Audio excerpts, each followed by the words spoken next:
आपण आज बघणार आहोत दशावतार एवढा राडा का घालतोय त्याचे किस्से। चला तर मग सुरुवात करूया।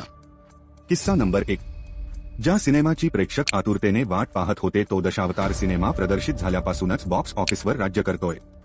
कोकणातील परंपरा आणि संस्कृतीची झालर असलेल्या दशावतार सिनेमाला प्रेक्षकांकडून भरभरून प्रेम मिळतंय। केवळ मराठीच नव्हे तर कित्येक अमराठी प्रेक्षकांची मनही दशावतारने जिंकली आहे।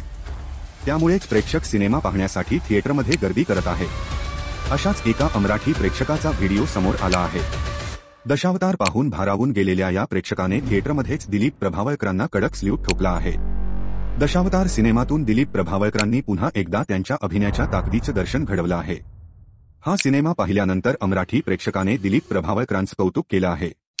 एवढंच नव्हे तर थिएटरमध्ये सगळ्यांसमोरच अभिनेत्याला या प्रेक्षकाने स्टँडिंग ओव्हेशन दिली आहे। दिलीप प्रभावळकरांचा अभिनय पाहून हा अमराठी प्रेक्षक इतका भारावून गेला की अभिनेत्याबद्दल बोलताना त्याच्या डोळ्यात पाणी आलं। दशावतार सिनेमाच्या अकाउंटवरून थिएटरमधील प्रेक्षकाचा हा व्हिडिओ शेअर करण्यात आला आहे। किस्सा नंबर 2। 12 सप्टेंबरला दिलीप प्रभावळकर यांचा दशावतार चित्रपट रिलीज झाला। चित्रपटाने पहिल्या दिवसापासून बॉक्स ऑफिस गाजवले आहे। चित्रपटाच्या कमाईत दिवसेंदिवस वाढ होताना दिसत आहे। वीकेंडला तर सिनेमाने बंपर कमाई केली आहे। दशावतार 2025 मधील सर्वात मोठी ओपनिंग करणारा मराठी चित्रपट ठरला आहे। चित्रपटाचे शो हाऊसफुल पाहायला मिळत आहे।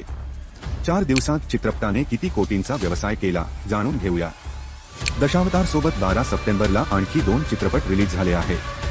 या चित्रपटांना देखील प्रेक्षकांकडून चांगला प्रतिसाद मिळत आहे।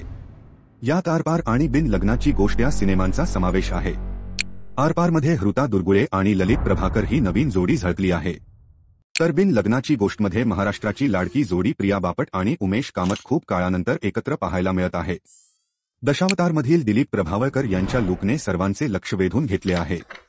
तसेच त्यांच्या जबरदस्त अभिनयाने चित्रपटाला चारचांद लागले आहे। चित्रपटाची गाणी देखील सुपरहिट ठरली आहे।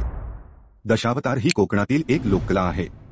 दशावतार चित्रपटाचे दिग्दर्शक सुबोध खानोलकर आहे। 3 दिवसांत दशावतार चित्रपटाने 4 कोटींहून अधिक कमाई केली आहे।